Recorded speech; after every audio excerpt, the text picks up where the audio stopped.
Welcome to Charlotte Execs After Dark Relationships, Business Talk, Real Life with your host, Timothy Motivation Jones. Charlotte Execs is an organization of professional men and women in and around the Charlotte, North Carolina area who come together, put down the work, and enjoy life. Between live events, members meet on a group call and it's recorded for your enjoyment. Let's listen in.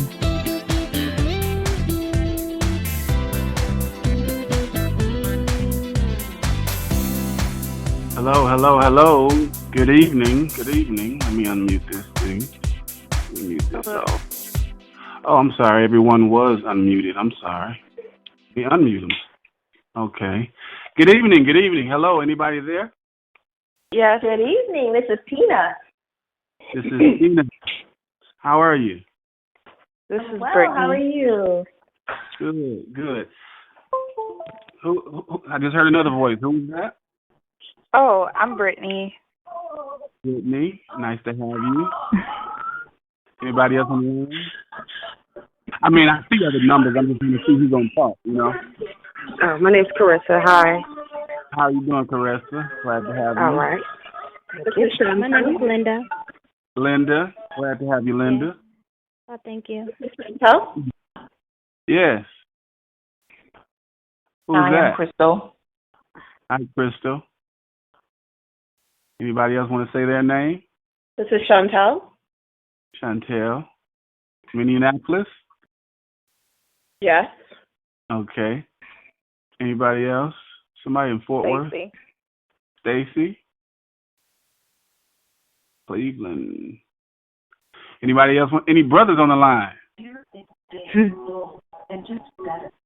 I know we got a couple brothers. I just want to see if they can say anything. Okay, they maybe not gonna say anything, but I see their numbers right here. Okay. It's Blaylock Kwame. I don't know any other numbers. But hey, we're gonna get straight to it. Let me mute these phones. Let me mute these calls. Other calls are coming in, and we'll get to those later. Let me get straight to it. My name's Timothy Jones with Charlotte Execs. These are some relationship calls. We had some calls that the men shared what they liked and what they didn't like. So we definitely wanted to, keep things even and let the women share what they like and what they didn't like. And this is the second call from the women. A couple of those women who were on the last week's call are back to share what they would like in a relationship. And hopefully a lot of men will hear these things of what women want and be able to improve their relationships. So in a similar fashion of last week, we're going to kind of go in order and kind of let a woman just speak her heart, and then we're going to move on to the next one and get on out your hair. But we just believe these calls will be significant in people's lives. Let me get Nautica. Can you press star, please? Get you on the line. No, Nautica. I need Nautica to press star. Are you there? Yes. Okay. This is Nautica? No, this is Trisha. Oh, sorry. I said it didn't sound like her. Yeah, I'm trying to get Nautica to come on. I'm here. Can you hear me? How you doing? Yeah, I can hear you. How you doing, Trisha? Thanks for having me. It's good to have you. I'm good. How are you this evening? Good. Okay, Hello? Nautica. Yes, Nautica. Oh, Let's okay. get straight to it. We don't waste enough time. 5 minutes in. You said, we're gonna start with you. You were patient last week, and we got to you last week, so we definitely want to start with you first this week. You even got a lot of conversation going and things.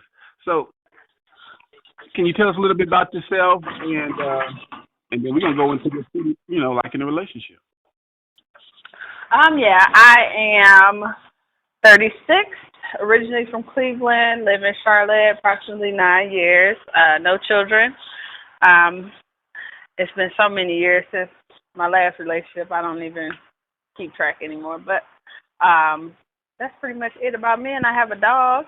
He's 16 and still kicking strong, so I do know how to take care of the things that belong to me. So That's pretty much about me. And you're a natural hair care. Mhm. Yeah, I'm a natural hair care specialist in Charlotte, located in the university area. I also teach people how to financially strategize for their future and build wealth. Okay. And Jury Fines, you was something with that too, right? Actually, that's a company that my friend owns. I was helping her for a little while, but I think she took somewhat of a hiatus or maybe fell back a little bit. So when things start to pick up again, I'll be helping her some more. Sounds good. Okay. Just want to get everything clear about what you're doing, and so we can kind of get a little piece of your background and understand where you're coming from. So where are you going to start today, Monica? Did you write some things down or just going to kind of freestyle off the head? I'm going to kind of go off the cuff a little bit, but I'm also use scripture because I am Hebrew. So a lot of what I expect in relationships in general and how I run my business, I do run from a spiritual mindset. So a lot of my foundation comes from scripture. And then, of course, a lot of things that I desire personally falls kind of in line with what scripture tells us we should expect from our husbands or relationships in general that's expected or would like to lead towards something like a marriage or what have you. Okay. Things that I would like in a relationship is someone who is supportive. Most men may think that support is financially primarily. Although that's nice, I'm more so in that aspect. If you have your own money and you're not asking for mine, then we off to a good start. But in terms of support, because I am an independent business owner, it does help to have someone you know personally there, to support you, to be kind of like your cheerleader, whether it's silent or out loud, but, just somebody that can kind of undergird you and give you, the support you need to carry on. So that's definitely important. I also like someone that communicates very well because I believe that communication is very important in various aspects of all types of relationships because that's how things can either get done or not get done. And in many instances, you look at the fact that as individuals, we have our own lives, but then at some point in time, we try to mesh those together with someone else, and sometimes we just have to rewrite things. So communication plays a really big part in doing that. Mm-hmm. What else? Support and communication. Yeah, spiritual health. Yeah, support and communication is very important. And I really would prefer someone that I could have spiritual conversations with because scripture does say iron sharpens iron. And, of course, I would like to be able to have not debates because I really don't want to be unequally yoked, but more so a spiritual enlightenment, things that will be edifying to the individual as well as the relationship. Mm-hmm. That is something that I think is very important. I did have a scripture that I wanted to and while you find that scripture, and while you find that scripture, I'm going to open up the line. And how does her type of support that she mentioned, does anybody on the line relate to that type of support she's talking about? Don't all speak at the same time.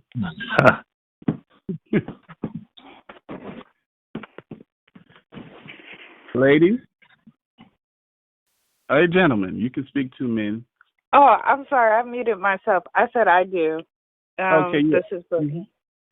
Yeah, everybody's unmuted right now. Everybody can speak. Everybody's mic is on. You said you do? Yes. How can you relate to that? Well, I'm kind of like a preacher's kid. My mom's a minister. All of my aunts are ministers. Everybody's in the church. And, that's all that I know. I'm 26 years old, and that's all that I know. And so I could relate to her when it comes to religion. I'm non-denominational, but a lot of what she said I do agree with. And just having someone to support you. Like me, I'm more of a necessities kind of person. I don't need like a whole bunch of friends, but I do need somebody to like support me. If I want to do something like go traveling or have an idea, I need kind of like a cheerleader. I don't need like somebody to finance me because I'm going to get my own money. But yeah, I just need someone to be like, oh, that's a good idea, or maybe you should tweak it this way, or, you know, just be there.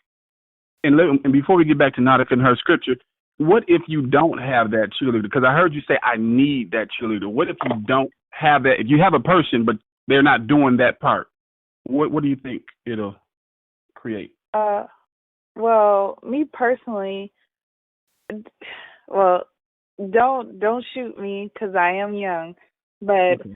I would kind of just feel like, so what are you doing? Because, you know, I'm younger.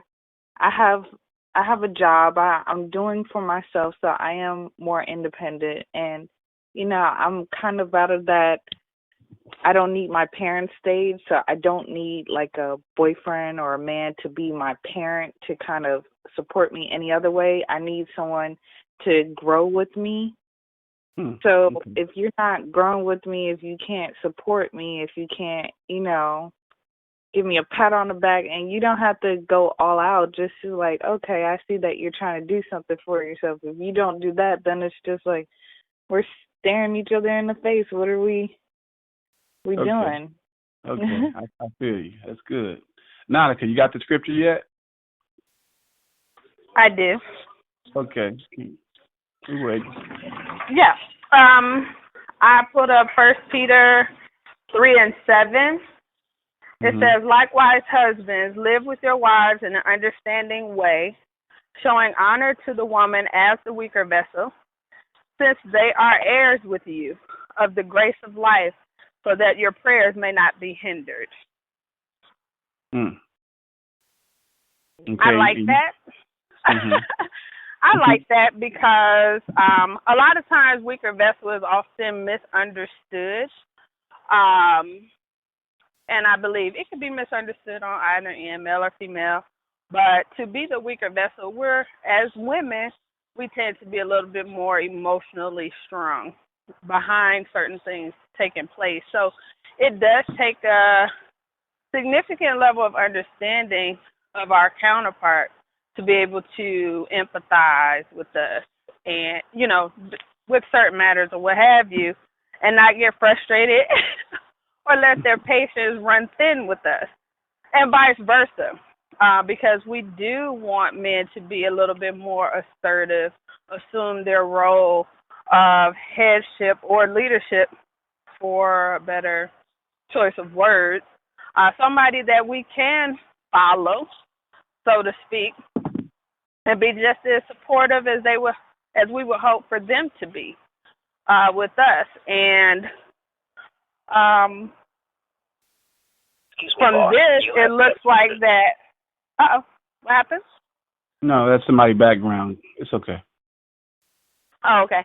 And here it's basically saying that by doing something that appears to be simple, but is often very complicated, you know, when people don't communicate or they're not on the same level. But it says is that if you're able to do this, then your prayers won't be hindered, you know. And I'm sure anybody who prays doesn't want to have the Most High not hear them or not grant them, you know, the desires of their heart. So I just wanted to use that. But that kind of falls in line with the communication, verbal, nonverbal, understanding, you know, things like that. Okay. Now, how do you... No, keep going. I'll hold that question. Go ahead. No, go ahead, because I was done. You're all the way done? Already? I mean, I guess that's how you want in a relationship? Well, well, I guess you have to understand from my point of view. If a person is operating under the auspices of what the Most High requires as an individual, as a person of spirituality, a lot of the things that I could want as a woman should automatically be answered. Outside of, I want them to be over 6 feet and all the little extra bells and whistles. But more so in terms of when you're looking at a relationship from a longevity standpoint. You know, I'm willing to take somebody that's 5'10", over 6 feet if I had to settle on something, but just in terms of the necessities of a relationship, I do believe that they fall under the spiritual aspect, because when someone operates spiritually, they're governed by a higher power, which means that they understand that there's someone with a larger governance over them, whether I see them or not. You know, they plan to operate in excellence according to what our Father expects, which I shouldn't expect any less than that. So how do you feel about? No, so I guess we can throw some questions at you then. So how do you feel about like just the dating the dating process overall? Do you feel that date a few and then see which one kind of lines up, or I mean, even if they're all spiritual? I mean, how do you feel about dating? Well, dating for me is very interesting because I actually like the dating process primarily because I just like to get to know people, because we are so different. Even under the spiritual aspects, it still doesn't account for personality. So that's always fun. But when you get down to, like I said, the things that people take seriously, or the things that guides them to make those hardcore decisions and, in their life, you look at those things when you really like, okay, well, I'm going to lock it down and say I choose you, or we choose each other. Then, you start to get into that. I know it's a little bit more difficult for me being Hebrew and everything, because I have a lot of what most people view as restrictions. But I don't necessarily require someone to adopt what I believe, but more so respect it, and that within itself can cancel out about 75% of the people. So you can be with somebody who's not believing what you believe. Okay. I can. Okay. All right. Anybody got a question or want to tack on to something to that, what you were saying? This is Tricia. I'll try to tag in. And, gosh, there's so much in my head. First of all, I'm 58 years old. And I haven't been in a relationship for about 6 years. And within the last 2 years, I have just begun to try to start to date. And what I find for me is that either the guys are too young, or the ones that are older want younger women. The mindset of men is just different in trying to date. It for me, it's either they want sex but no commitment. And regardless if you're spiritual or not, and what you believe, how you should be treated, how a man should act, how a woman should act, I just feel like the Bible is a guide. And from when it was written, the way people live their lives to how we live our lives now, is it really realistic?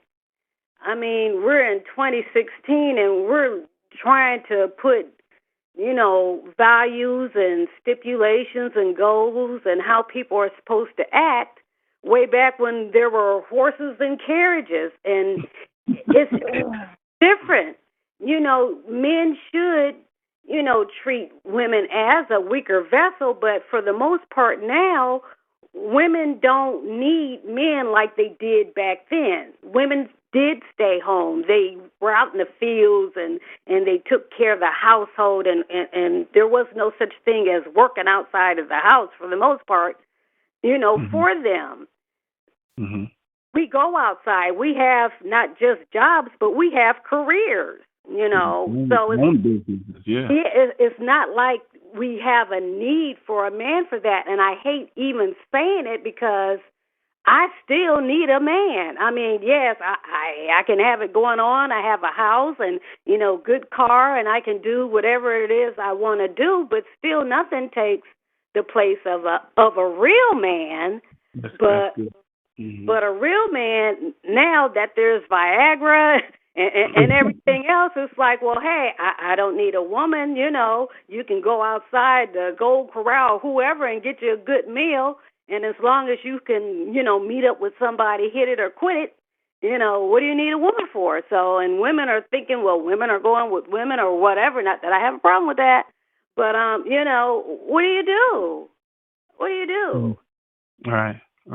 Any of the brothers want to chime in on that? Andre, you there? What you got to say about that?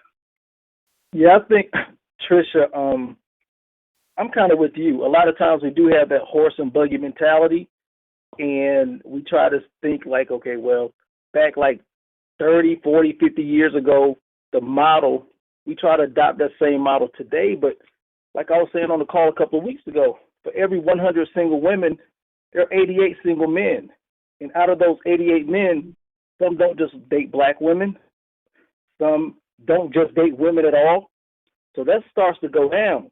And brothers just are not jumping through those hoops and playing those games like they used to anymore. So you're right. At 58, the brothers are young, and the older guys can get younger women. We know that guys are visual. I think that for you, you sound youthful and stuff like that, like you're willing to experience different things. But I'm with you as far as the expectation on guys these days, based upon an old school mentality, it just does not work. The dating scene has just changed so much that if you're waiting for that Prince Charming, and a few of them are out there, but they're far and few between, you have to decide to think differently about these brothers out here, because it is a whole different atmosphere. Totally different. Yeah. And one thing I also see too that's good is oftentimes we don't want to grow. The young, matter of fact, the young lady said it earlier. We don't want to grow together. So it's like if the person does not already come packaged, especially if we didn't hit, I'm 39, if we didn't hit 35, 40, 45, if they're not packaged exactly how we want them right then, we just kind of keep it moving. What happened to molding? What happened to teaching? What happened to walking together and being able to put up with some things that you might not agree with right then and there? I'm not talking about just straight up crazy stuff, but just some things that may not be perfect, because none of us are, of being able to walk together to see if we can work some of these kinks out. Of course, before it gets too serious. But, a man steal a woman, about her past or this and that, or whatever the situation may be, why can't you get together and see if you can work through some of that stuff? And that's the issue. A lot of folks don't want to work through it. Divorce is like a fast food joint. I don't like what you're doing, I'm gone. Ain't no working through it no more. Here's the deal with that. And it goes back to how things were back for my parents. I am 58, but if there's such thing as a young 58, I'm a young 58. But anyway, when people used to get married, or this is how it went, you got married maybe in your early 20s, you would have your children, you would stay together, okay? And the kids would go off.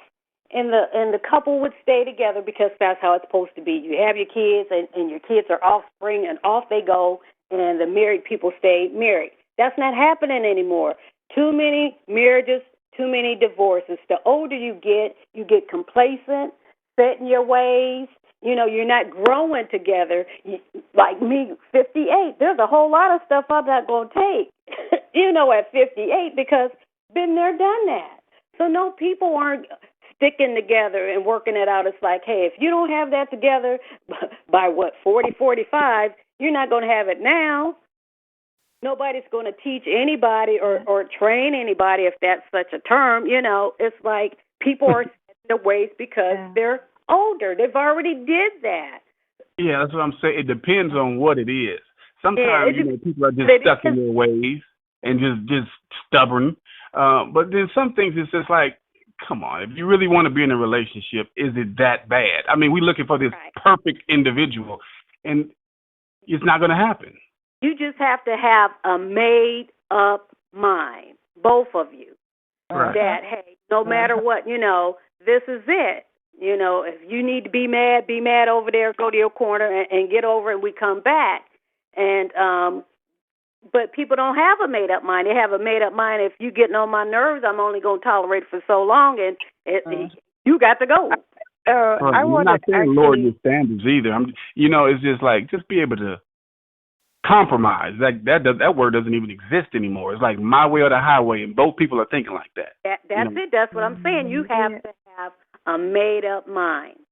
You have to have a made-up mind. I just wanted to interject really quickly because me being young, I know I have a bad temper. I actually have heard guys like a little older than me, probably in their 30s, say like they need to be trained in housebroken. Me, I will firsthand admit I don't train monkeys, children, dogs, or anything. I'm an only child, so yes, I'm very selfish. But a lot of people, a lot of guys or people my age, I see that they're selfish, and like you said, they're stuck in their ways in the early stages where they're just like, okay, if you're not like this, then I don't want to deal with you. And if they're just a little stupid, and that's why I would prefer to be single right now, because I'm just like, oh, you got that touch of the tart, because you just thinking for yourself. You're not thinking in the long run. And a lot of people don't think long run; they think short term. So now you said something interesting. Well, first of all, any grown man in his 30s talking about he need to be trained or something, that's just crazy. But then you said that you're selfish, and then you said that the guys are selfish. And what I've been taught and trained, mentors or whatever, is what you give off from yourself, you attract back to yourself. So it's interesting that you said that you were selfish, and then you were also attracting selfish people as well. So a lot of times we have to work on the internal, and then we can, attract who we become. Well, when I say selfish, I don't mean like, oh, it's all about me, and I don't think that way. But I mean selfish as in, okay, like you said, if you get mad, go in the corner, cry it out, come back and talk to me like an adult. Like I have a set way of how we're gonna, cooperate and communicate. If you feel like you have to vent on Facebook, Twitter, or whatever, yes, I'm gonna drop you like yesterday's news. I'm gonna forget about you and move on to the next because I don't have time for your rant. I think that I came up with a even ground, an adult option, and yet you still want to do your thing. Cool. See you later. So that's why I say that I'm selfish, because I'm more set in my ways for how I think that people should communicate. I think conversation is good. If you don't want to conversate, if you want to just have a side eye and give me like a silent treatment, oh, okay, well, you could silent treatment yourself over in the single section, because I'm going to go somewhere else. I understand. I couldn't. Yeah, I don't play those games either, so I feel you on that. This Charlie. There is a time to speak and a time to be quiet, because sometimes it's best to hold your tongue. What was this? Everything that we think we have the right of free speech, but everything that we think we shouldn't say, and there's a time and a way to say anything. And if you can't say it, as I say, if you can't say it with mildness, if you can't speak up, because we're talking about somebody that we're letting in our lives. So they have to be having some type of worth. So they deserve that. This is Trisha, right? Yeah. Okay. Question. Okay, Who's question. I have a question. So this Who's is this? Davania. I Okay. didn't know if we were going to ever get to me, so I decided to go ahead and speak out. No, like we're I've gonna been get to sitting you. here We're gonna just get to waiting you. patiently. Yeah, I've we're been gonna, waiting patiently. Huh? yeah, we're gonna get to you. We're gonna get to you in due time. We're just commenting on what we've been chatting about. We're gonna get to you. Gotcha. Okay. Yeah. Alrighty then. I mean, yeah, because Nautica is the prime example of patience of last week. She went last, and we were like an hour and a half or so in, so we are in due time. So I have a question, Charlie, please.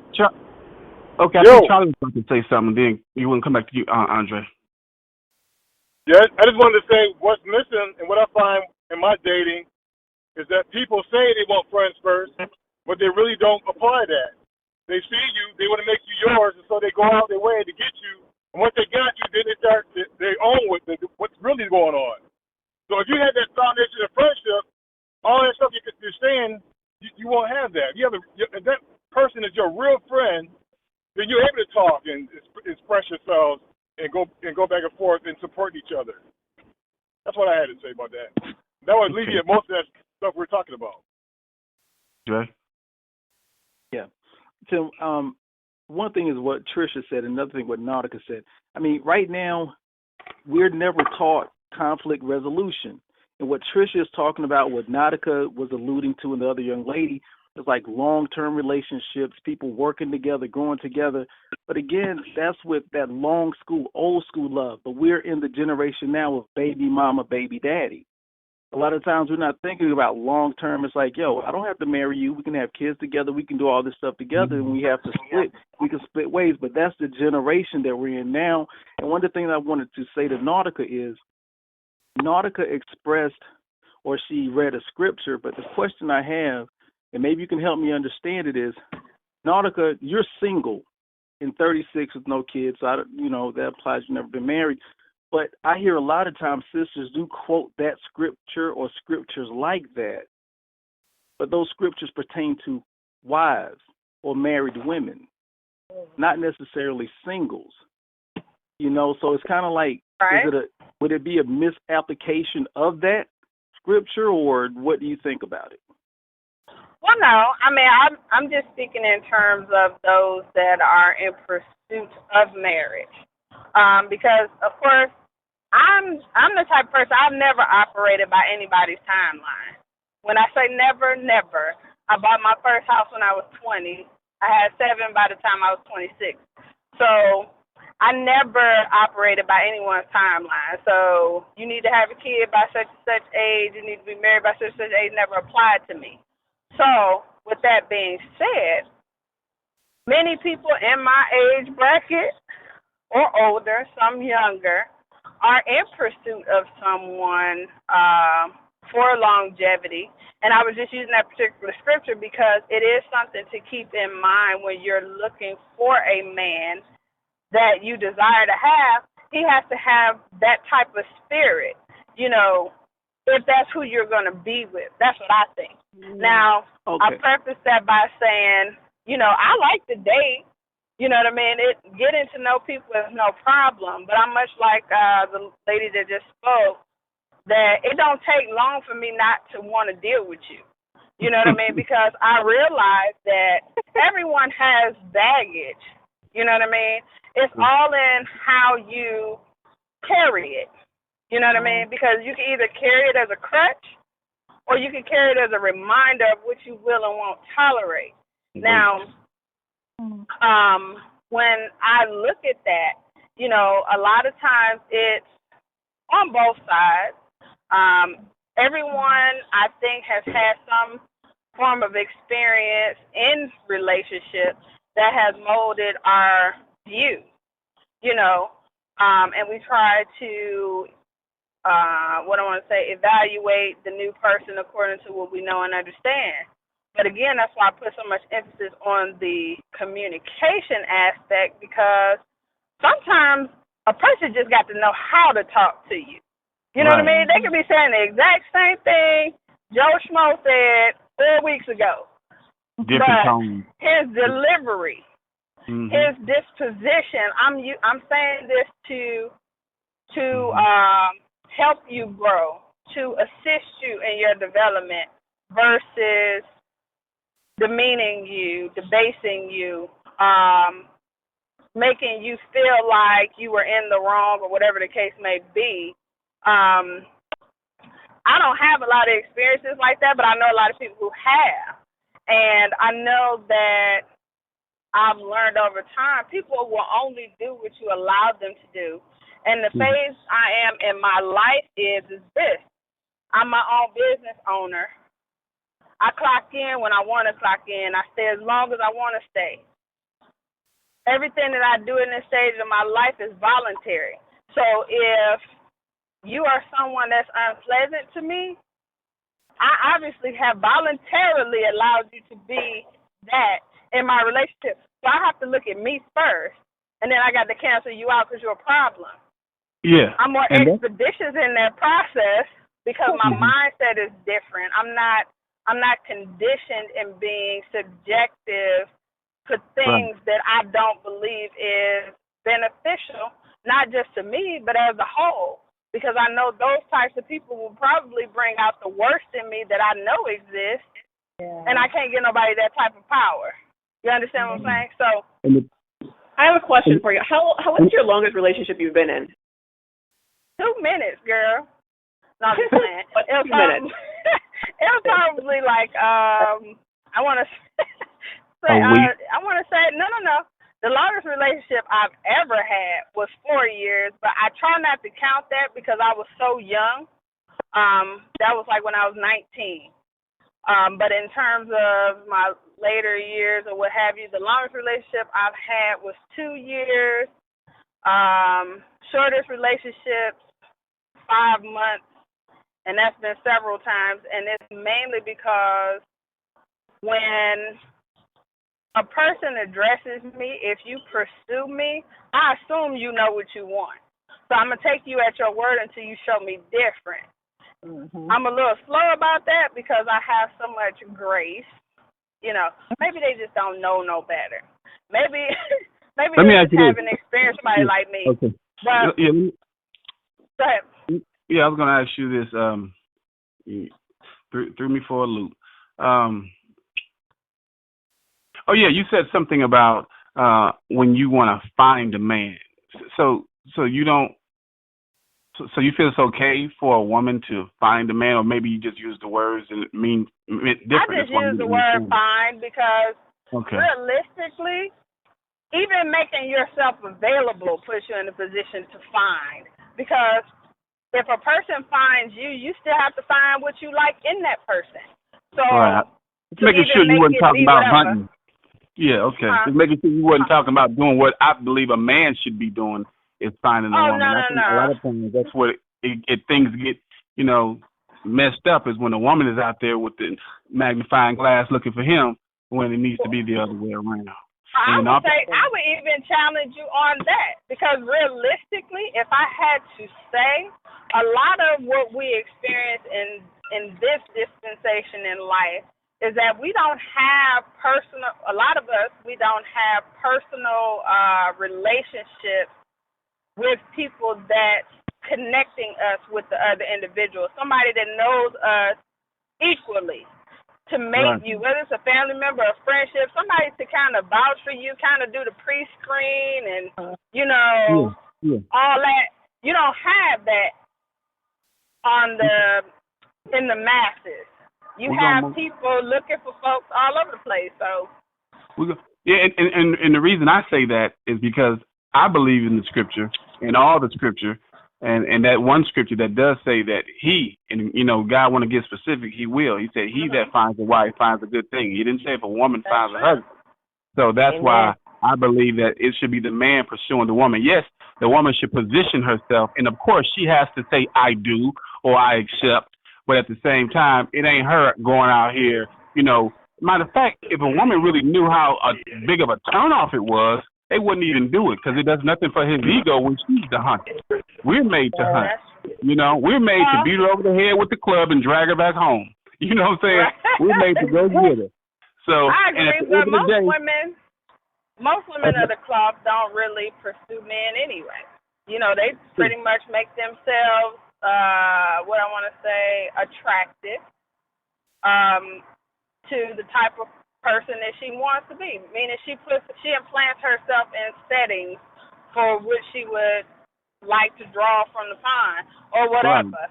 You know Go what I to the mean? gym I don't necessarily mean, hey, let me, like you see now, you got chicks bending down on their knees talking about, will you marry me? Now, I don't believe in that. No. But I'm just saying No. that's where you see a lot of things going in a different direction. So I don't mean that at all. Yeah. I think I would definitely tell her no. And one thing to remember is I think Oprah Winfrey told somebody, she said, you tell people how to treat you. And sometimes it is as simple as that. You know, if somebody do something I don't agree with, I would tell her, which I don't agree with what you said. Apology is in order, blah, blah, blah. If you don't, you know what I'm saying? You let them know how you feel about a certain thing. Instead of letting stuff slide and build up and then you burst and get mad, just let it out as you go. You know, tell them how to treat you and tell them how you want to be treated. And if they want you, they'll follow suit. We're not going to stay on this too long because Stacey Reed is next. Stacey, are you there? Are you sleeping? Yes, I'm here. What's going on? Nothing much. Just listening and enjoying the conversation. Okay, good. We're going to move on to you. Of course, everybody's still on the line, but we want to get a few words of your background and move on to what you like in a relationship. Okay. Good evening, everyone. I'm Stacey. I'm 34. I'm single, no kids. I've been single for 7 years. I'm an EMT. I've been in medical field for 15 years. I'm also a diverse stylist. I have a salon suite over in South Park, so I cater to all ethnics. Me personally, the dialogue has been really great. I agree with a lot that people have already mentioned. Me personally, when it comes to a mate, I need to know where he's going in life. And I need to know if he knows his purpose. I totally agree with Nautica with the support. Me being a hairstylist, I need my mate to understand my occupation, what it is that I do, my career, that I'm not always going to be available. But most importantly, I believe that when you find that mate, in order for that person to support you, he has to know where he's going in his life. And I believe when two come together, they will mesh into one because his gift can be compatible with your gift. And sort of speaking, I know everyone is probably kind of built for one, but I believe that there's always somebody out there that's to help you get to your purpose, where you're supposed to be in life. But I feel like in order for them to do that, they have to know what their purpose is first. Mm-hmm. So most importantly, honesty. Me getting back out there, it's kind of hard because I feel like I'm out the loop. I'm 34, but I'm like, dang, what are they saying nowadays? Like, what are they doing, And I know it's not scripted because everybody's different, but I have to keep an open mind because I don't know how my mate is going to come. So, first and foremost, he has to be a believer of Christ. But then I often wonder if he's even going to come that way. Maybe God is going to use me to lead him to Christ. I don't know. And I had to have an open mind about that, because people believe in God, but not necessarily mean they have a relationship with him or even attend church. So with that being said, I have more of an open mind now. Me too. So most importantly, I just feel like people have to be honest up front. What are you looking for? But most importantly, we have to be friends. And people forget that foundation of friends. You have to be friends and be in tune with that person before you have to build with them. So that's one of my requirements. Communication is always a key. A lot of times we listen to respond and not listen to understand. And I was listening how some of the young ladies were talking about, communication or go in your corner or you go do this. I'm not a firm believer of that because that's practicing division in my book.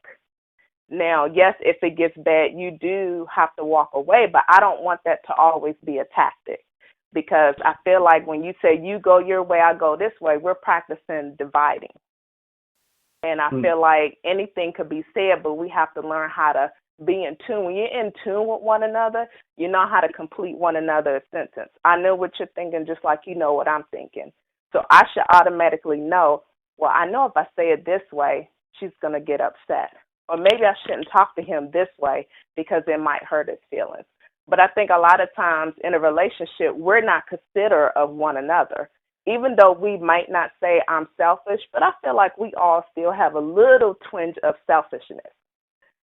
So I feel like a lot of times in a relationship, we have to be considerate of others and be in tune with that person. So I really don't know, like I'm blindsided. I feel like this little young teenager girl, like, what are they doing now? Like I'm 34 and I'm going to be real honest. The average guy I date has always been 10 years older than me. I've never dated my age. Even when I was a teenager in high school, it was somebody in college or somebody out on the streets. I never dated nobody my age. And dating a guy that's 44 or 46, sometimes I think they're 26 and 24. And I had to realize it has nothing to do with the age. It's all about the individual that you're dealing with.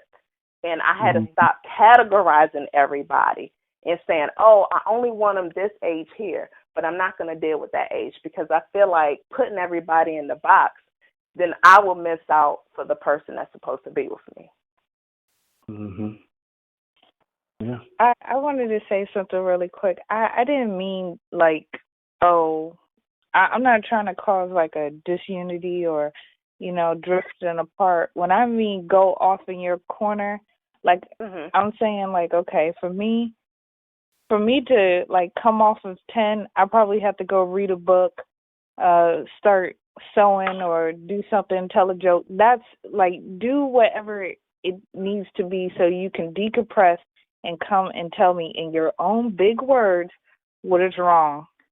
Because one thing, even though I work in customer service, I'm not a mind reader. I never had that gift of Miss Cleo to understand what you're talking about or what you want.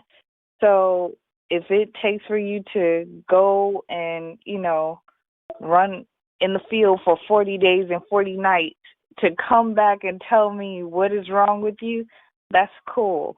But at least say it to me, like communicate. Like someone said earlier, you have to tell people how you want to be handled or spoken to.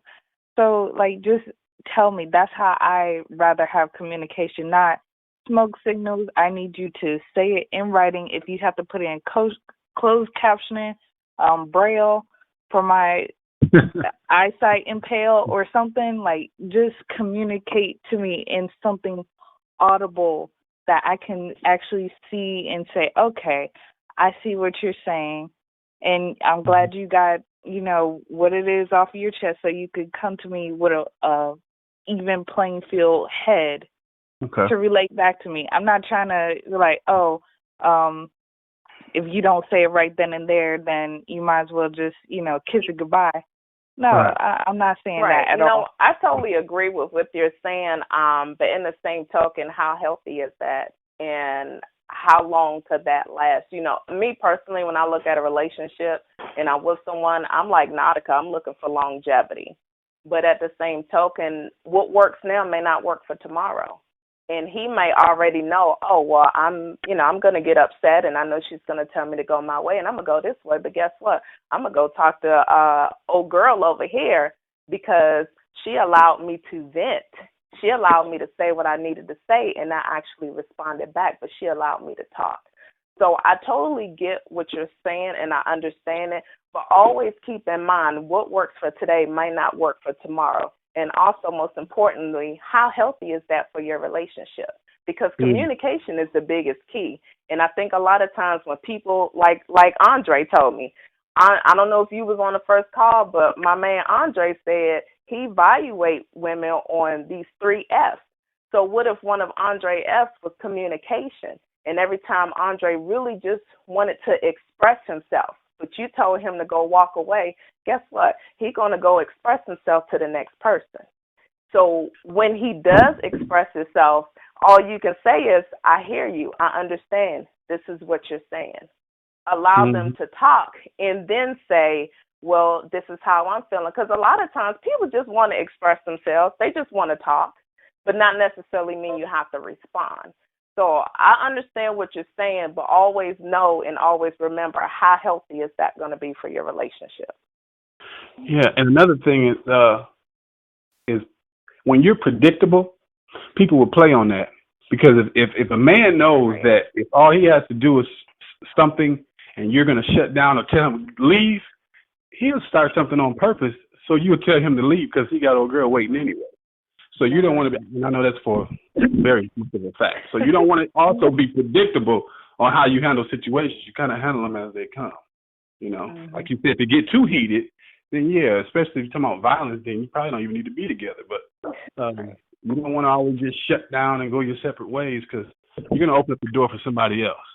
As soon as you clocking out, somebody ready to punch in. Sorry, this is Charles. I just want to say something very briefly. What I'm hearing, I mean, pretty much is a whole lot of doubt. I mean, if you go into any situation pretty much thinking negative about a situation, you send off a negative vibe, so you're more likely to get the same energy that's being reciprocated. And that's pretty much what I feel about what I heard so far. Right, and this is who again? Not willing to compromise, and what I'm finding out, I'm speaking or hearing a lot of independent women who are not, willing to take the opportunity to let the man be a leader. And that's what I've been doing so far. Okay, and who was this again? Hold on. Stacey. No. The man. Charles?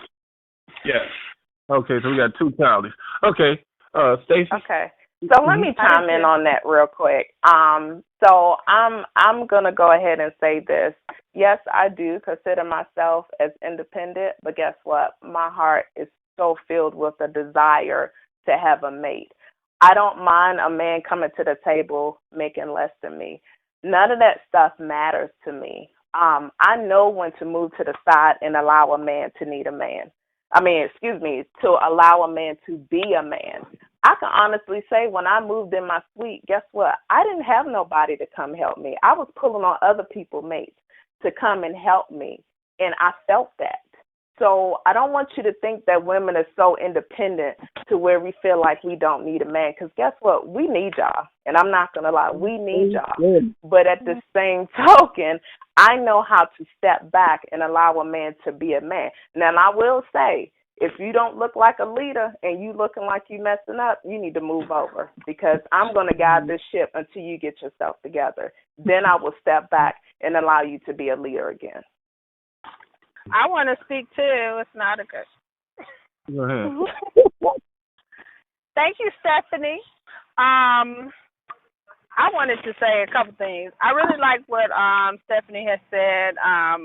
One thing I wanted to add as far as the communication is concerned is that as I've gotten older, I realized that communication has a dual purpose.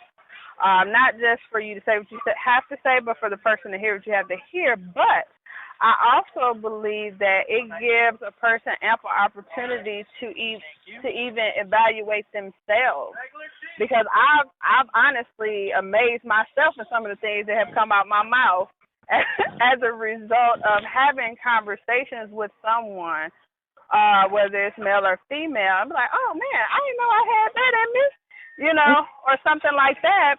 And it's not only been edifying to the receiver, but even myself as the giver. That was what I want to say about that. And then about Charles, with the independent thing, I think that a woman who knows her worth, has more equity and leverage to be able to say, I need this type of man. Yeah. And the only reason I say that is because naturally, I believe men have the need to be needed and women have the need to be wanted.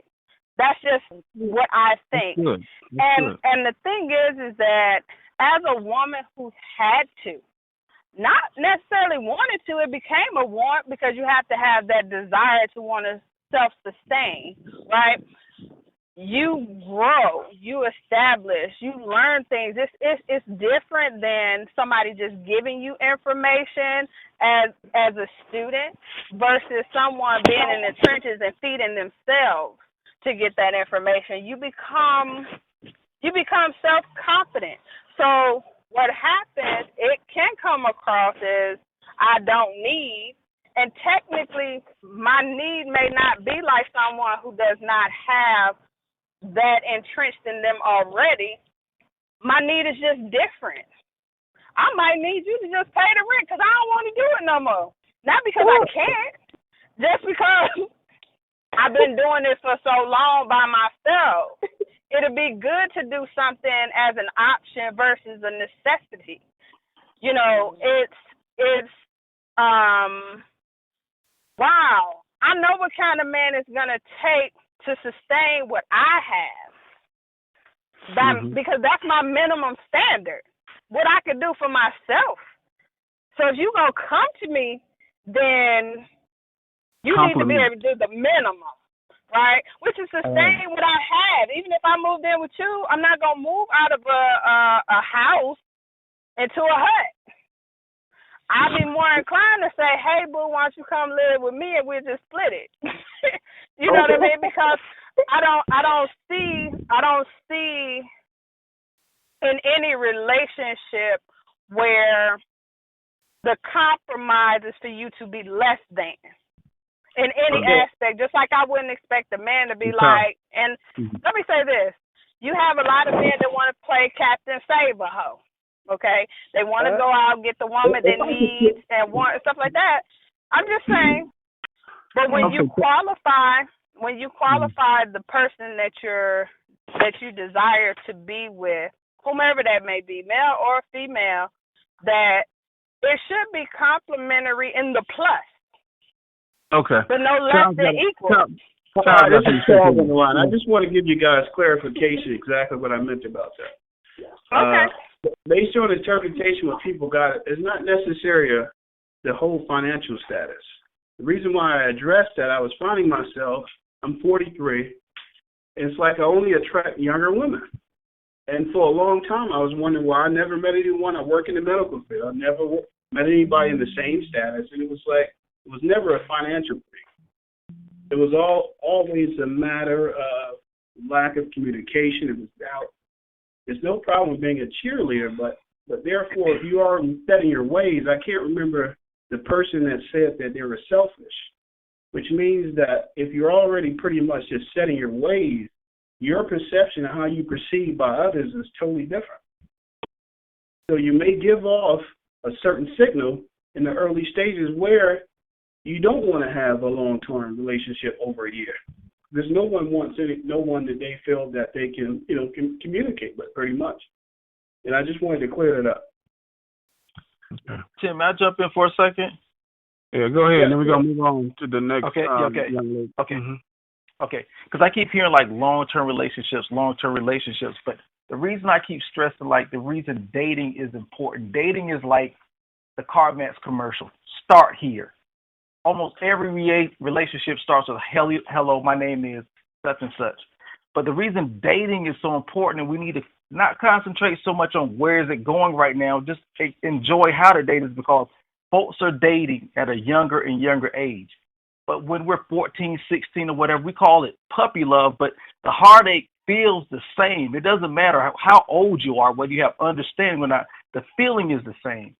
And when we don't get dating right, and we're like, okay, we get into this mating, who are you, this relationship, whatever. Serial failed relationships are like practicing divorce. We don't learn how to stay, communicate, and fight for the relationship or what we want. We learn and practice how to let go and move on.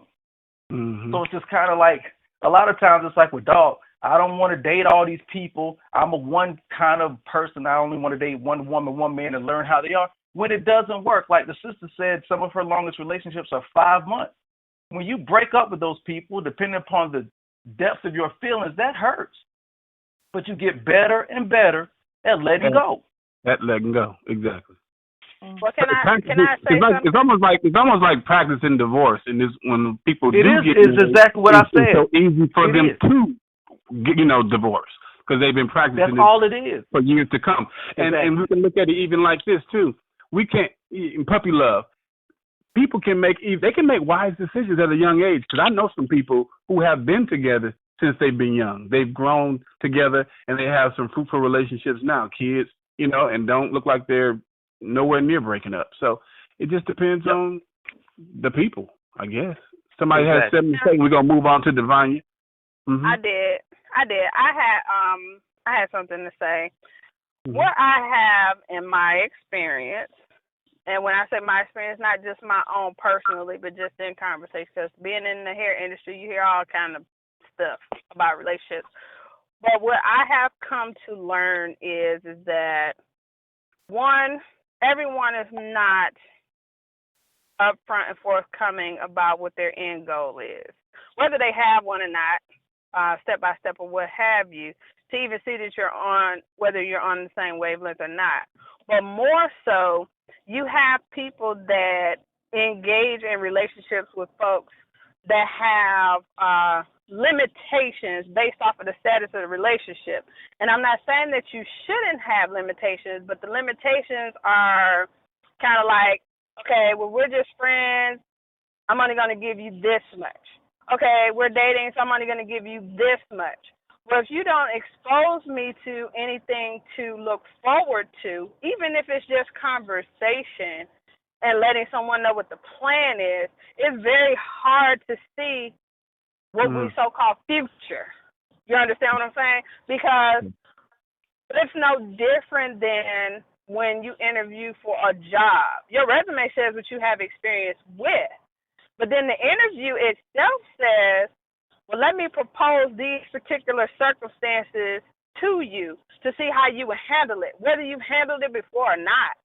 How will put in front of you today, right? Okay. And that's to give someone perspective on whether or not you're going to be a valuable employee, whether you're going to be somebody that they can say you're going to stick around a while, or very much like that. But some people like to spoon feed, right? Okay.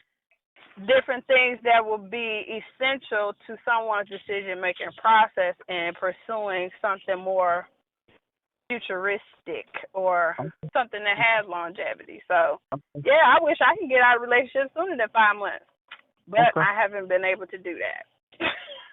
All right. Okay, we're going to move on. It's good feedback. We're going to move on. Divania, are you still there with your patient self? Am I saying your name right? Hey, I'm here. Yes, it's Devania. You did good. Okay. How are you? Let us know a few things about you, your age, and you're the fashion designer who's fresh out of the military. Thanks for serving, Army. How old are you? And tell us a little bit about yourself. Okay. Hello, everybody. My name is Devania Menace. I am 27. I'm just getting out of the military.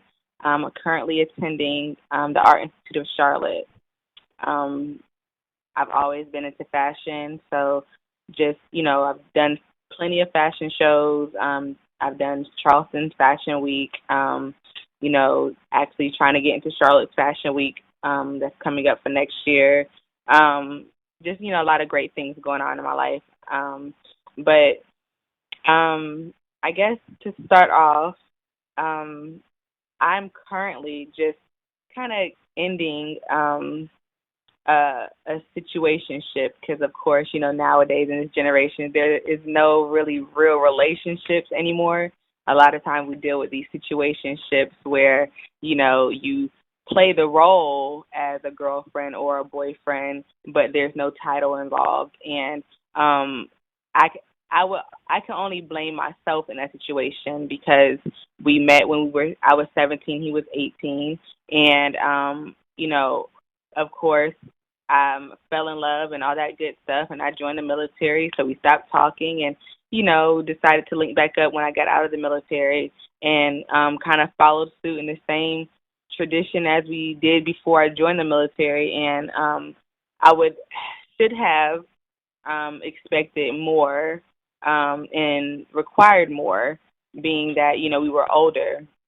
But I didn't, and I allowed us to go back into that same, and I say I allowed because as a female, I feel that, a lot of times the ball is in our court. And so I did allow us to go back into those things. And, of course, he's not going to complain, because sometimes men kind of shy away from the commitment role. So if they can get away with it, they're not going to say too much about it, especially at an age as like 27, 28. So I'm at a place now where I am single. I don't talk to anybody, I'm just kind of, I'm allowing myself to be content. I feel that a lot of times, us as females in our 20s, I can only speak for my age bracket, because I haven't hit my 30s yet, or beyond. And so, at this age, a lot of times, we kind of get so caught up in the, relationship aspect and, I haven't talked to anybody in about 3 months, or I don't have anybody that I can just hit up out of the blue and, why is it, nobody talking to me, or I don't have any guy's number that I can just talk to on my phone, all that good stuff. But where I'm at right now, I'm learning how to be content. And I feel that is a big thing as a female, because if you're not okay with you, just you by yourself, like how can you be okay with somebody else? You get what I'm saying? Like how do you expect to be able to bring something to the table and you don't even know what that something is because you haven't took the time to understand yourself? So that's where I'm at right now. Just learning how to be content. It's okay to be by yourself. I love being by myself. I'm learning how to love it even more. So I feel that one of the biggest things through these 10 years of this situationship that I've learned is just someone to be consistent. Consistency is a big thing for me because I'm very simple. Like I'm very spontaneous. I'm very outgoing. I love doing like a lot of stuff. I'm like that, I guess, the girl next door, just like hanging out, having fun type thing. That's me. I don't require much. A lot of quality time is all, I wouldn't even say a lot, but I do like, QT time. And I feel like consistency is something that lacked in, my past relationships. Let me ask you something before you keep going. Let me ask you something real quick. You said, because when people categorize men, when you said men shy away from commitment, I mean, men can say the same thing about women. So it's kind of like depending upon who you're dealing with. Of course, people can say, well, most men, I don't know most men. I just know the men that I've dealt with. I'm speaking of as men in the 20s. I've only dealt with, I can't say I've dealt with older men too, because at one point that's where I was, and I felt like, as I got older, because when I was younger, I've always been really mature for my age, and I've known that. But when I was younger, I always dated older. But as I got older, in my mind, I'm like, well, they should be, they should be good now. So I could date guys my age now. They should be all right. And so yeah, I've dated, older men and younger. Well, not younger, but my age as well. So I can only speak, for that bracket, between like early 30s and the ones that 20s. you dealt with. Okay. Right. I get it. Absolutely. I get it. Before we, want to pause for a quick second and let some people ask some questions based upon some things you said. And one thing I personally, in regards to relationships, a lot of women that I've heard over the years, and even in recent weeks, is just really being embedded communication, and it's making me stay on my toes. Communication. Not that it ever left, but it's good to hear it again. Communication. And one thing about communication is we have to, I think, even have to practice on how to communicate correctly. Because sometimes I can even hear on some of these calls, people talking, and they can like go left, right. I'm like, well, if you doing that in the relationship, Right. you know what I'm saying? I can't even keep up with you on here, you know? Right. Or I'm going to be honest, it's certain things that could irritate me and maybe petty to some people. But there's some people I just can't talk to for a long time. You know what I'm saying? I agree. It could be me. It could think the same thing about me. It's like It could be like a screechy voice or something. Like I can't talk to Miss for too long, or different things. You know, it's just irritating. Or things that we do while conversating. We want to make sure that our conversation is clear, concise, to the point. Or you wonder why the person is getting turned off. They just don't have the heart to say why. It's just those little irritations that we can work on and keep our communication clear. Absolutely. Anybody want to say anything on what she's been saying? Tim, I want to jump in really quickly. This is T, and I want to speak to a demographic that hasn't verbally spoken up. I'm 44, and like the young lady expressed, I'm single and been single for 5 years, no children. Like the young lady just expressed about being in a situationship and dating older, hoping that it gets better. And unfortunately, even in your 40s, and I can say 30s as well, the situationship still exists. And exists, in my opinion, for a couple of reasons. Is that men and women, we're not always honest about what it is that we really, really want. And so you can meet a man and he can tell you that he wants XYZ, and it doesn't change. And it doesn't equal what you want. And women, we accept that in a lot of times. Right. And you now have a situationship. He's told you he's not interested in being in a committed relationship with you, and you are aware of this, and you have a choice. And a lot of times, as women, instead of being honest and say, you know what, that's cool, but that doesn't really fit with where I am right now. Right, so good luck to you, good luck to me. I'm gonna keep it moving. But no, we'll end up in a situation like, well, you know, we make all these excuses why we should continue in a situation where we know this is not what we want. And therefore, we both have to take responsibility, because now we have a situationship. He's not committed. You know he's not going to commit. Absolutely. You're in it, and you know he's not going to commit. So we're going through this situationship, hoping on the women's side that it's going to, at some point, change. And it's not, because it's a win-win for him. He gets everything he wants from you without having the title, without having any additional responsibility for your heart, for what happens next. His caveat and his card is, I told you what I was looking for. We're not together. Yep. And what do you say? What do you have? You have no rebuttal other than, I made a bad choice. So I think, you know, unfortunately that doesn't necessarily change. It'll change when you get two people who want the same thing at the same time and can vocalize that. But we live, as the young lady spoke earlier, who said, we live in a time where it's different.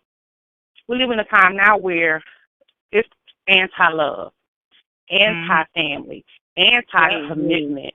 It's glorifying a lot of women. I don't care how old you are. It's glorifying. Even when you talk to men, you rarely hear men sitting around talking about how great their relationship is, how wonderful their woman is. Man, you sure you want to do this? It's like you're trying to talk them out of love. You're trying to talk them down from being in something great and positive. And, you know, it's like y'all talk each other out of having something wonderful, or talk them down from something great. And women do it too. Misery loves company. Yes. That's true, but y'all don't promote monogamy. Y'all don't promote, you got a great woman, stick in there. She ain't crazy, because now, you know, everybody crazy women. You know, we all crazy. That's you know what I mean? And y'all don't give us that credit. And it's difficult. It depends on the woman and the man you're dealing with. Because I've been in some situations where the women, of course, if she got friends, they still single, they don't like the fact that she's all giddy and happy and just gaining this little love weight and all this, whatever's going on in her life. So, girl, you know what I'm saying, trying to push her off elsewhere. So it just depends on the people. I can't box anybody in, because there are some men who will say, man, you don't need to treat her like that, man. That's a good woman. You don't need to be cheating on her. I know men like that as well. So we can't box everybody into. It's not a box. It's just it's a situation whereas what we've experienced and what we've seen and what we've experienced and seen. Go ahead. Okay. I mean, I'm like listening because I love, like, I've always had older friends. Like, I mean, some of my best friends are like in their late 30s, early 40s. Like, I've always attracted older people. And I mean, I thank God that I am mature, you know, for my age. But one of the things that I can definitely say on my end, you know, being a, I guess, quote unquote millennial, one of the things that I have kind of taken note of is a lot of guys my age, you know, we're not even out of our 20s yet, and they have, you know, multiple kids. You know, I feel like a lot of the teenagers are growing up so fast, so by the time they get to their 20s, it's like, I mean, I already got a full family, or I didn't get a chance to really enjoy my early 20s. So, you know, I'm in my late 20s or mid 20s, and I'm not even thinking about commitment. Like, I mean, I've committed to my baby mother. I've committed to my kids. So now, like, I don't want to commit right now. I just want to have fun, you know. And I mean, that's one of the things that I've noticed. I've also kind of gotten to the point, like I said, the whole just being consistent. You know, that's something that I just really long for, because and I don't mean to generalize this, but right now I'm just speaking. But guys, they're real quick to tell you something, you know, just so they can get exactly what they want, you know, make it sound really good, you know. And but I've learned in listening to the young lady just a few minutes ago, I've gotten to that point where, you know, being that I am content where I am, I know what I want. I've been able to gather exactly and pinpoint exactly what I want. So then I can verbalize that to whoever I'm talking to, or I'm in a relationship with, or, you know, dating, or whatever, what have you. I can be able to say, look, you know, this is where I am. You know, this is what I'm looking for. I want a relationship. I want something stable. I want something committed. And if they say no and they're not interested, then I am okay with that, because I am okay with myself. And so, that's good. Let me say this too. A lot of times, and Jenny, we know you're on the line. We know you just got off work and you're on the line now. See your number on there. One thing I see a lot of folks, they're dealing with personal issues, and then this stuff spills out into all their other relationships. So if this person has some unforgiveness, or they don't know how to forgive, they have some bitterness, they had a baby daddy that left them, and just, you know, and they got that reminder that they look at every day, that son or that daughter, or whatever the situation may be, they tend to just bring that into all future relationships, baggage, of course. So then they begin to generalize, whether, you know, we say, when I'm not going to generalize, but when you say it, that's what you are doing. And all men are not like that. It's just the men that you've encountered. And for sometimes we draw certain people to us based upon who we are at that time in our lives. Because if I was to generalize women based upon what I've dealt with, or if I was to hang over every woman I come in contact, hang over her head what somebody else did or what I've seen, or even what I've seen my partners go through, that's not giving her a fair chance. Everybody is an individual. They've lived a life, they had an upbringing totally different from whoever you dealt with. So even though there may be some similarities, he should have a clean slate. So, you know, we shouldn't desire a clean slate and then don't give him one. You know, men, they don't want to commit, they don't want to do that. Why are we going into the relationship even with that mindset? It's like we holding on to something what somebody else did. That's what I'm saying. Okay, so. And Tim. Yeah. Okay, no, I'm sorry. And just to piggyback off what you're saying, Tim, it's like situations are like manufactured pre-cut pieces. It's like a manufactured home. You don't get to contribute to the construction. That's that baggage you're talking about. You know what I'm saying? But relationships are like built stick by stick. And like I said, the last time I was talking on the last call, relationships are supposed to be a place where you go to express love. not a place where you go to find it. It's not a place where you go to find it. A lot of people, if I get in this relationship, I'm going to find this.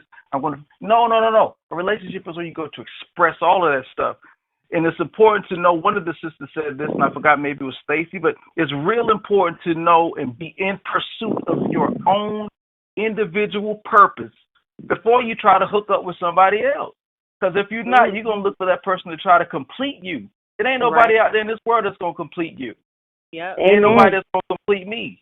You know what I'm saying? Right. So it's all about those pre-cut pieces, that baggage, man. It's like, boom, all these pieces, and that's when you find yourself in these situations. But you're right, sister. I think her name is Davania. You will find a lot of brothers and sisters, too, to support what Tim is saying. We come with these pre-cut pieces, and if these puzzle pieces don't fit together to form this house I want, I'm not going to sit there to build it. I'm not going to sit there and stay in it. So I just think it's important what you said, Tim, that baggage that we have, man. It's like it takes a while to build a relationship. That mess ain't already formed. I just believe in giving everybody a fair chance, because just as much as this man don't want to commit, you're going to have a woman who still wants to play the field simply because she can.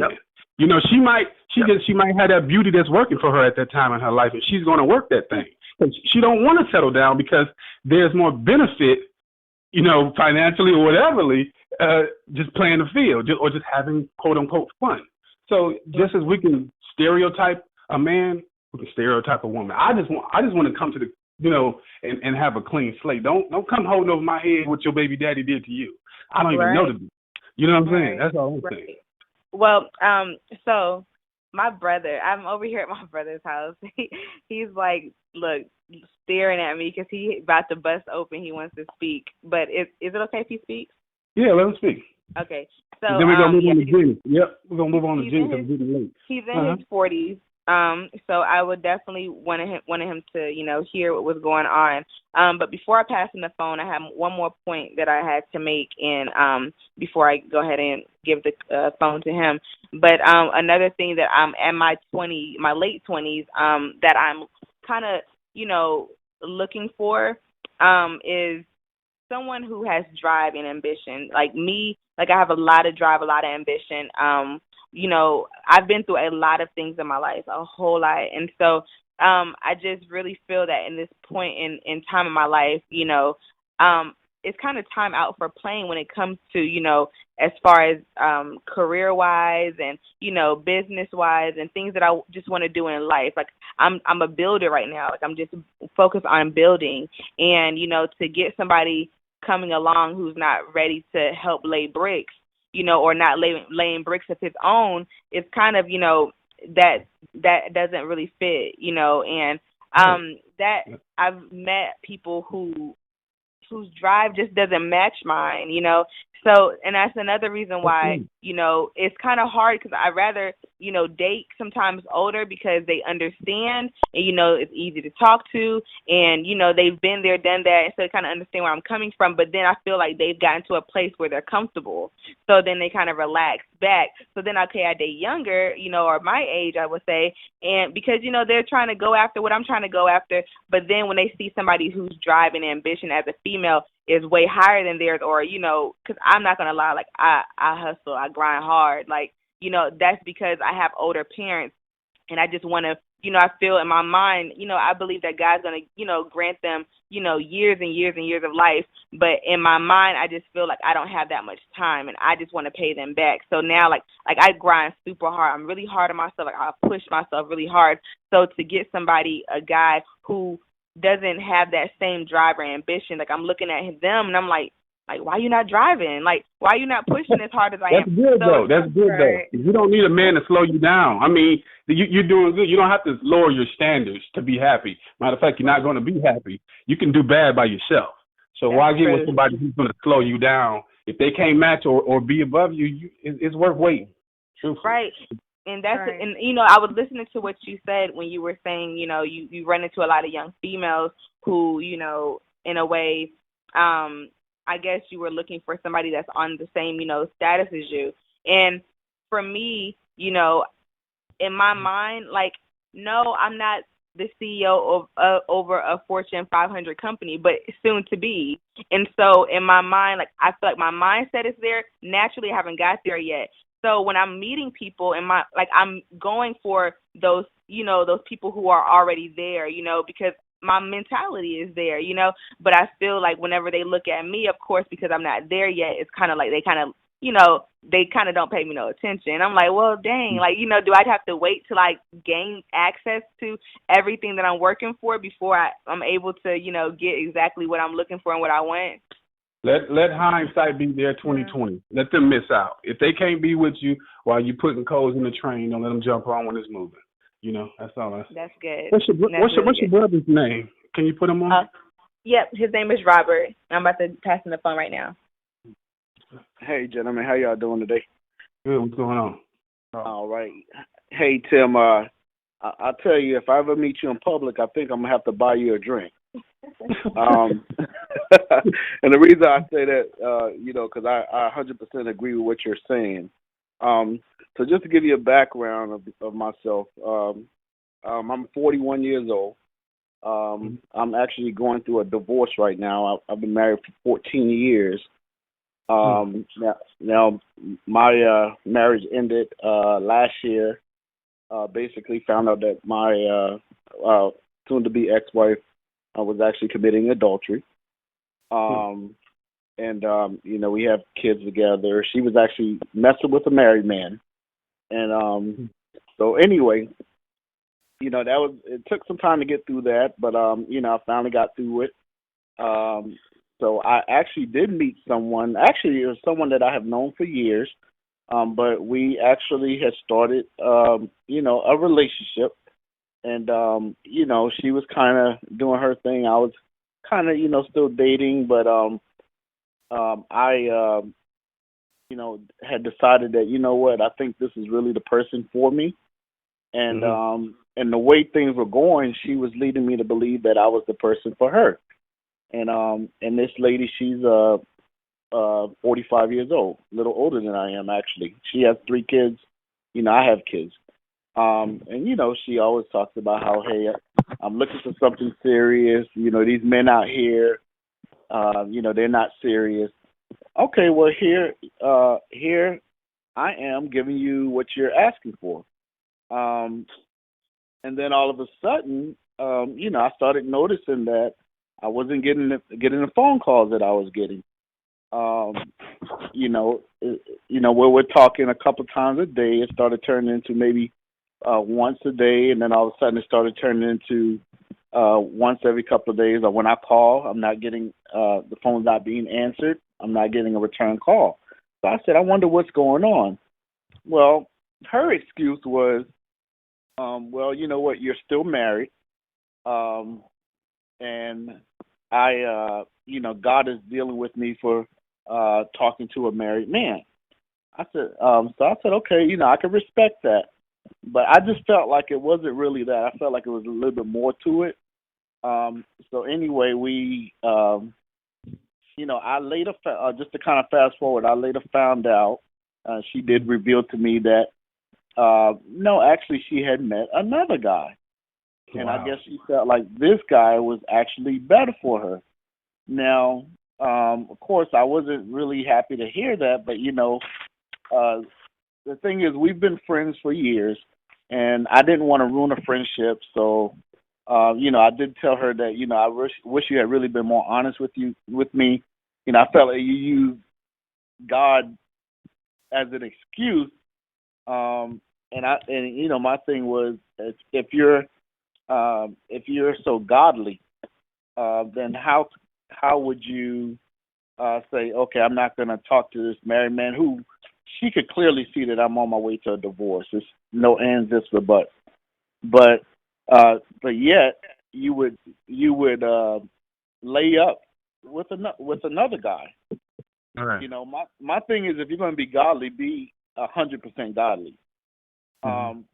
So just to fast forward, so right now I have met someone else that I've been dating for the past 3 months. And so my friend that I had been dating months ago, she called me out of the blue a couple of weeks ago. She says, Robert, my friend that I was dating, I grabbed his phone at 4:00 in the morning to turn off the alarm because he had spent the night, and I found out that he's actually involved with another woman. It's a lot of stuff going around back and forth. Soap opera. Exactly. But yeah, so now she said that she actually discovered that he had been dating a few women. One second, please. Somebody made a comment. Go ahead and say that comment. This is Stacy. I'm listening to you speak, and I don't mean to chime in or interrupt, but just listening to you, have you ever thought of the fact that you needed to close one chapter, heal from that, regroup from it, and then go out and search for another mate versus having that book halfway open and then you're finding other people and just trying to move forward with a relationship when you haven't really dealt with the issues of your marriage or the process of the divorce? I definitely respect what you're saying, Stacey, but my relationship ended pretty much early in 2015. So, I felt like I have gone through that healing period. I did have the periods where I wasn't dating. I did have the period where I didn't want anything serious. I've gone through the healing period and everything. So I like I said, my relationship is way over. My ex is actually living with another man, pregnant by another man. She's moved on with her life. She's 40, almost 45 years old herself. So my thing is, there's no getting that back. I've accepted the fact that that's long over with. It was her that wanted out of the relationship and not me. And so I'm over it. I'm fine with everything. I wish her the best. But so as far as that, just to clarify, I feel like I'm ready for a new relationship. And the thing, and my point is, where the lady earlier was saying that men don't want a serious relationship or they don't look to be monogamous. Here I am. I wanted my marriage to work. She wanted out. Okay, I did take the time to heal. I found someone else that I thought wanted a monogamous relationship, another slightly older woman. And then all of a sudden, I felt like she was really just trying to play the field. And then the point that I was getting at is now that I'm finally dating someone else, that she discovered that this other guy did not work out for her. So now she's calling me like, hey, Robert, why don't you come over to my house, this and that. Yeah, playing it back and forth. Robert, look, man, I hate to interrupt this. We're going to have to get you on a call, man, and we're going to have to make up a topic about this because we still got another caller, and it's getting late. So, man, we appreciate your feedback. Well, I'm going to touch bases with your sister, man, get the number, and probably even touch bases with you when I come to Charlotte, probably this weekend. Okay. So, we're going to move on. And I'm gonna touch base with you, man. I appreciate it. Jenny. Okay. Jenny, are you there, ma'am? Hold on, I hear some noise. Jenny, are you there? You there? Okay. Glad you got on the call. Before we get too late in here, and I know you heard a few things. You've been on about 20 minutes listening now. Things you want in a relationship. Well, before we get to that, I'm sorry. Can you tell us a few things about yourself and give us a little background on yourself and then proceed to that?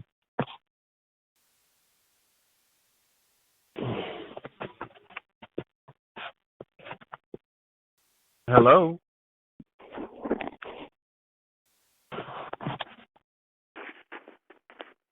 I don't know who's making all that noise. Jenny, are you there? Yes, I am. I'm so sorry. This hospital was calling me, and then they're calling me right back in a minute, so I had to put it on hold for a minute, and they're going to call right back in a minute, too. So I'm on here now, though. Okay, can you give us a little background on yourself and what you do, and then proceed on to what you like and want in a relationship? Cause yeah, and I will, and if I have to flip over, it's because the hospital's calling me right back. But I am 55. I know it says on there I'm 53, but I was 53 a couple of years ago. Now I'm 55. I was married 14 years, and I got separated when I least expected it. It was a long time ago, but we got separated when I least expected it, and it really devastated me, and it took me a long time to go through my healing process. It was, I think, and it sounds like I'm going to generalize, but, it seems like a lot of guys, either they get over things more easily, or I think they move on to relationships quicker than women or something, because it took me a long time to get over that. But I've most recently been in a 6-year, friendship, relationship. I look at it as relationship, but, he says we're just friends, and, I think I really kind of latched onto him, and I shouldn't have, just because I was so, I was taking care of both of my parents. They had me older. They had me in their 40s, and they've recently passed away in the last 2 or 3 years, within a year of each other. My father was 96 and my mother was 91. So I was really vulnerable when I met this guy, and it's sort of like I needed somebody to help get my mind off of, all the pain that I was going through with seeing my parents go downhill physically and with their, especially my mother with dementia and everything. So it was sort of like this guy kind of, he was a lot of fun and everything, but I kept wanting it to be more, and I kept wanting to have a commitment. But yet we spent so much time together, and I didn't really understand.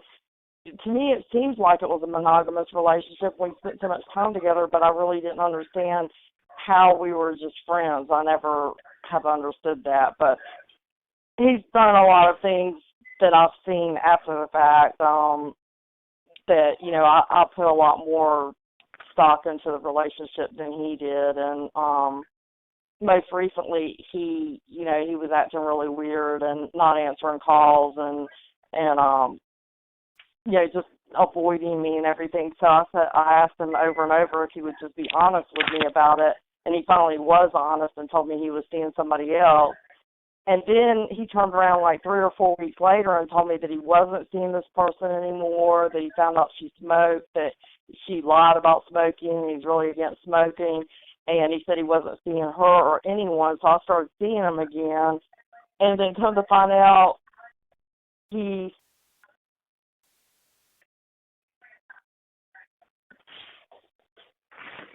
I'm sorry, go ahead. You're good. I'm trying to isolate this noise. Go ahead.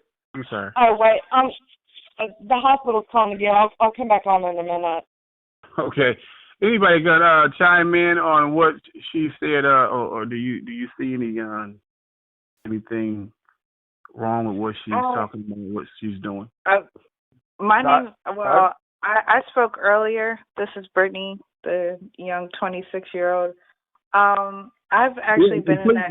And it's getting late. Yeah, I'm sorry. It's getting late. Let's try to keep our comments kind of within reach. I think we can all grasp what that means. But come on. Mm-hmm. Okay. I agree with what she said. I've been in that situation before, and it kind of sounded like what the other young lady's brother was going through recently. And my whole idea, and I know it's probably left field, I would have blocked him.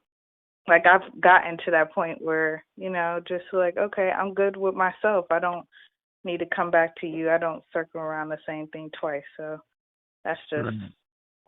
Right. I feel you. Somebody else is going to say something? I feel you on that.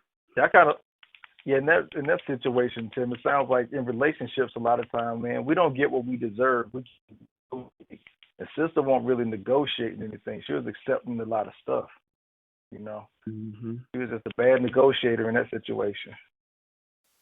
Like he was just having his way. It's like, how men do. And I can only say this because I'm a man. Women may do it too, and some of them do.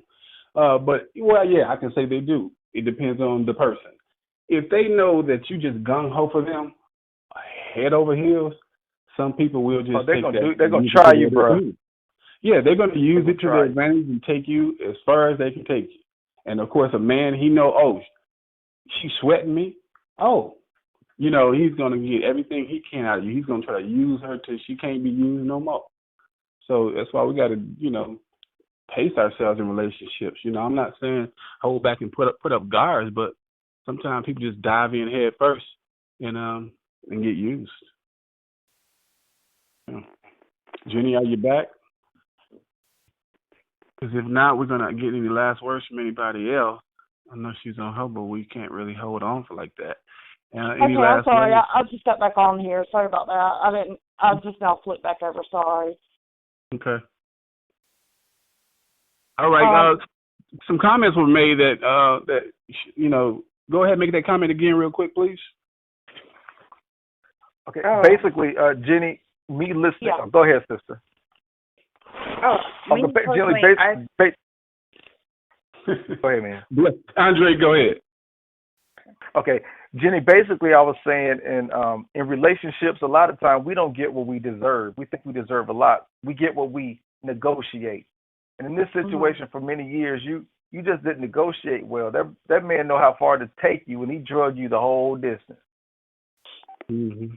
Yeah, and the bad thing is, like I said, both my parents were really, really sick, and I was having to take care of or help take care of them for like 7 years, and it was like if I could get any break from, you know, kind of being so stressed out from that and depressed from that and everything, if I could go take a break and be with him, to me, you know, I didn't have time to even think about finding someone else, or, you know, it was just like the little amount of time I had, you know, I would spend with him, and then after that amount of time, I sort of got really attached to him, you know, after all those years and everything. So, I don't know. It's just, but I just didn't appreciate. I did appreciate the fact him being honest with me at the beginning of the summer, this summer, saying yes, he is seeing somebody else, and then you know, I told him I really appreciated that and whatever. Maybe he didn't like how I backed off or whatever. I don't know. But then he told me about a few weeks later that he wasn't seeing her anymore. He wasn't seeing anyone, and so I started seeing him again. And now, you know, I guess he you know, I found out that he is seeing her. He may have never quit seeing her. I don't know. Sounds like he's testing you. He want to see if you're gonna go nuts, and when you just kind of back up, like, okay, do your thing. It's like deflated his ego, like, you know, just let the air out of it. Carnita, you said something. You text something. What did you say? A saying that I've heard before, in the case where two people aren't on the same ground, same footing in a relationship, the person who cares the least controls the relationship, and he's controlling what little you guys have of a relationship, because he knows that regardless of how he treats you, you're going to keep coming back to him because he's become your habit, not your relationship, and that's what he's going to keep doing. Mm-hmm. Yeah, and unfortunately, I met him at just, you know, a really vulnerable time in my life when I was losing both of my parents and everything. And, you know, like I said, I lost both of them within, well, I lost my mother and, well, I lost, my mother, and then my brother-in-law, like, real tragically on the 1-year anniversary of my mother, and then my father, all within, like, 20 months. So it was just, you know, it was kind of like I just had him as a crutch or something, I guess. Right, but don't fill that void with someone who creates a new void. Good. That's good. Anybody else want to chime in on what they heard about Jenny's situation? This is Tricia. I think that when we accept things that aren't good for us, and definitely not to us, it's because we put more into that other person than ourselves. You have to put the mask on yourself first before you can do anything for anybody else, and you have to love yourself a little bit more. You have to love you more, and you'll be less accepting of things of what people do to you, because no one deserves to be treated badly. That's true. Right. Love yourself. Love your neighbor as you love yourself. And a lot of times we accept anything because we haven't got to that stage where we can love ourselves or even know what love is. Jenny, what do you want in a relationship? What are your top 5 things that you do want in a relationship? I would love to. The main thing is I would just love for something to be, and it's very coincidental because today is September 13th, and it's the day that my parents actually got married 69 years ago. They were married 65 years.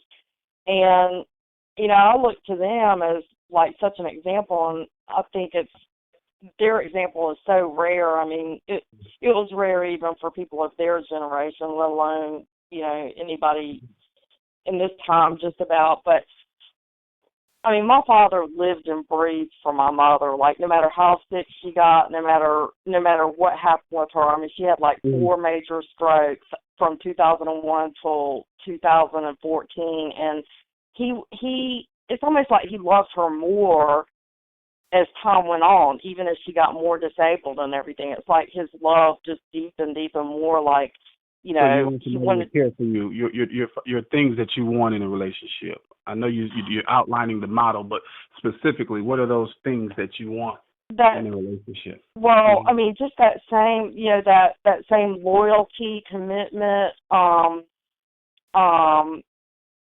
honesty, compassion, and passion, and okay. Just. Now, I asked you that for a reason. Are you seeing how many of those things are you seeing in that man? Those things that you just listed. None. Okay, so that's passion, maybe. Well, that's your answer right there. I mean, you can't let your feelings get over the facts. He don't possess what you want, and that's why you're going to continue to get hurt. The man is not what you need. He's not what you need. He's not what you want. Right. I just think it would be so hard to find. It's like you said, my parents are such a model, and you know, that's rare for even their generation, let alone now. And I just think that would be so hard to come by in this day and age. Focus on developing you. Focus on loving you, like Trish just said. You attract the right person. You know, a lot of guys, you know, they prey upon women who are needy, who they feel have low self-esteem. It could be her body language. It could be her conversation. Or just the fact that she calls him so much, I mean, blowing him up. This is like she has nothing else going on in her life but him. They know that. They feed off that. And they'll use you till you can't be used anymore. So, you know, I don't know all what entails, you know, your interactions with this man, but definitely there's probably been some things that showed him, obviously, that he can do it. You know? You got to be able to pull back and just let him know I can stand on my own. You know, 100-100, not 50-50. I can stand on my own. You come into my life will compliment me, and I will compliment you. You're not coming here to feel anything. It's grief. You need to get over that and heal properly. If it's a previous relationship or some other type of loss or hurt, you got to work through that stuff first. Right. And, of course, then there's that God-shaped vacuum that we all have. You know, he's the only one that can feel that part. Yep. Anybody else want to chime in? Or just have something completely left field that you've been wanting to say all night and we kind of skipped over it and you want to kind of retract and touch on it real fast? I have a question. It's Nautica. Jenny? Is her name? Yes. Okay. The gentleman you're speaking about, were you guys friends prior to the adversity that you encountered? No. We met in 2010, and pretty much it was in the midst of, my parents were kind of really slowly going downhill since 2007, 2008, and we met in 2010. So no, we didn't know each other before that. Okay. Well, the reason I ask is because one thing that I do know, because I have been, I would say him to a certain extent, not necessarily playing with anyone's feelings or anything like that, but when you do encounter a person in a very vulnerable situation, it is a very touchy situation on both sides, because as a human being of what I want to say, of compassion or what have you, you know, you try to be for the person as much as you possibly can, you know, and of course me being a nurturer, what have you, you know, just trying to be not necessarily your crutch, but kind of like your rock, so to speak. And sometimes that can be misconstrued. And I'm not saying that that's necessarily what happened on your side, but it's very difficult for someone sometimes, I'm not saying this is him either, but to be in that position and say, hey, I'm really not trying to make this an exclusive thing, you know, because you do draw connections and connections develop differently for different folks or what have you. But it's kind of like, I just want to be there for you, but that doesn't necessarily make us in a relationship. So I've been on the flip side too, and it's very difficult. But I do think that he should have been more forthcoming with the information versus you having to go to him for the information and then the whole circling back around type thing. But Right. I do hope that you hear from that. Well, it's like the first year we spent, you know, I mean, I just figure if you hang out together, I mean, it was my fault, too, for misconstruing a lot of things, I guess. But, you know, I figure if you're with somebody like 3 or 4 times a week, and, I mean, we spent a lot of time together, like the first year or two, and, you know, you spend 3 or 4 times a week together, you talk on the phone several times a day. I mean, to me, that seems like a relationship. I mean, I'm not saying that he didn't verbally tell me, oh, yeah, we're in this committed relationship, but, you know, he would just sort of be wishy-washy and act like we were, and then sometimes he would say, Jenny, you're the closest thing I'm ever going to be in a relationship. I mean, he would say things like that, but, you know, he'd always try to blame it on not being with his ex-wife anymore and what happened with that and different things, but. Yeah, this is just one of those situations where I would say is very touchy. That's why I said, especially given, you know, your loss and everything like that. But I would say this would be a prime example of how beneficial communication would have been if people were communicating effectively on both sides. You know, hey, look, you've established, because the sad thing is that when a person inadvertently or purposely establishes a routine, they don't realize, some people, that they've established standards at that point, you know, and 3 times a week might be a lot for you. It might be nothing for him. I'm just saying it doesn't make it right, but that's why I say communication is very important in relationships of all kinds, because, you know, it could be just a misunderstanding. It's just that communication would have been very, very, very beneficial in this particular situation. Right, and we can say, you know, a lot of things about what he did or what he could have done or what he should have done.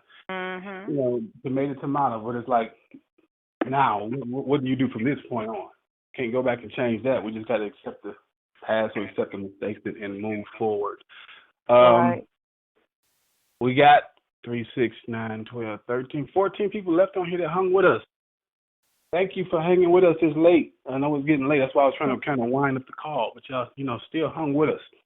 And I'm going to edit this part out as I'm talking. Anybody been on the call, all 4 calls? Anybody on the call right now who's been on the call for all 4 calls? Yeah, Tim. How you doing? Who's Kwame? Yes, sir.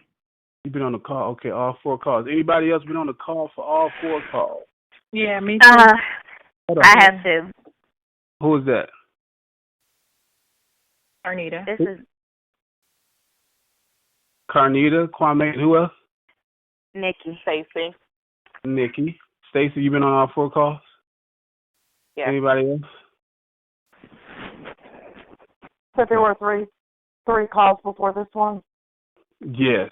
These calls have been kind of dedicated to relationships. The next calls will be dedicated to business. We don't want to just run it dry about relationships. We want to bounce back, have some balance, deal with some business, some people who making moves in real estate or whatever, MLMs or whatever they're doing. And, of course, we want to have this doctor who people say there's no cure to cancer. He says otherwise, Dr. Dale. He speaks to a lot of doctors around the country, thousands of them, and he got a lot of wisdom on ailments and things that he says doctors don't want you to know. So we're going to have him as well. But the reason I asked who had been on the call for all 4 calls, make sure y'all text me as soon as we get this live event in Stone. We're going to get y'all tickets for the live event. Those of y'all who have been on the call for 4 weeks, all 4 calls, I should say. So that's we're going to get y'all those tickets for sticking with us. So y'all just come free, you and a guest. And we're going to end the call like that next week. We're going to keep it on Wednesday. Even though I may work on certain Wednesdays, I think it'll be easy for folks to remember. Just keep it on a Wednesday night, and that'll be the monotony of the call. And, thank y'all so much for tuning in, telling y'all stories. I'm rushing out of here because I got to go get me a pizza and get back to sleep and get to work in the morning. So thank y'all so much for sticking with us, all y'all who are on the line now. Thank you. Have a good night. You too. Good night. Good night. Good night. Bye. Good night.